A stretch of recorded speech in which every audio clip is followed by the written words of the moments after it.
Victime d'un cancer du pancréas, Claude Nougaro s'est éteint à l'âge de 74 ans le 4 mars 2004, soit il y a 19 ans jour pour jour.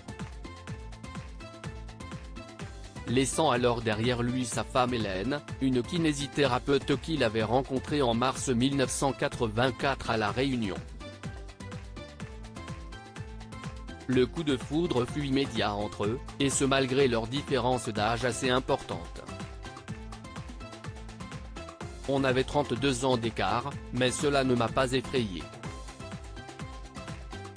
Je n'étais pas prédestiné à vivre dans le monde de la chanson, je n'étais pas du tout fasciné par ça, avait-elle déclaré il y a plusieurs années dans les pages de gala, alors qu'elle publiait très bel ouvrage hommage sobrement intitulé Claude Nougaro, édition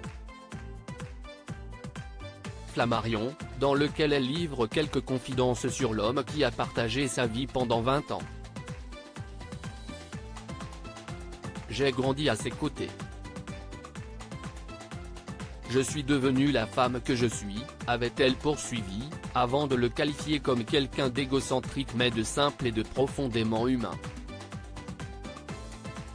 Si est un peu ma famille aux côtés du chanteur, célèbre interprète d'Armstrong, elle a dû faire quelques concessions, notamment celle de fonder une famille avec lui, puisqu'il était déjà père de 4 enfants, Cécile et Fanny, nés en 1962 et 1969, de son union avec Sylvie, Théa, fruit de son amour avec l'Arménienne Odette en 1971, et Pablo, né de sa relation avec la Brésilienne Marcia en 1977.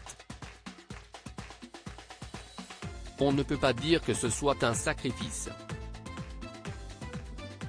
Si est comme ça. Claude a eu des enfants mais, en fait, il voulait être lui-même l'enfant. Et j'ai accepté ça.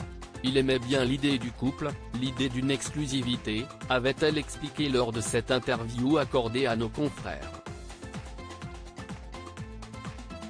Elle révélait d'ailleurs avoir gardé contact avec les enfants du regretté poète, « J'ai toujours des rapports avec ces enfants, si est un peu ma famille vu que je n'aille pas eu d'enfant avec Claude.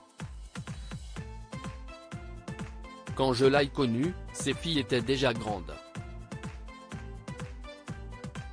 En revanche, son plus jeune fils, Pablo, avait 7 ans, il partait vivre avec sa mère au Brésil.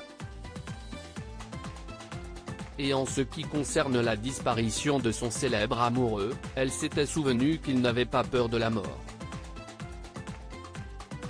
De touchantes confidences de la part de celle qui l'aura accompagné chaleureusement et amoureusement jusqu'à son dernier souffle.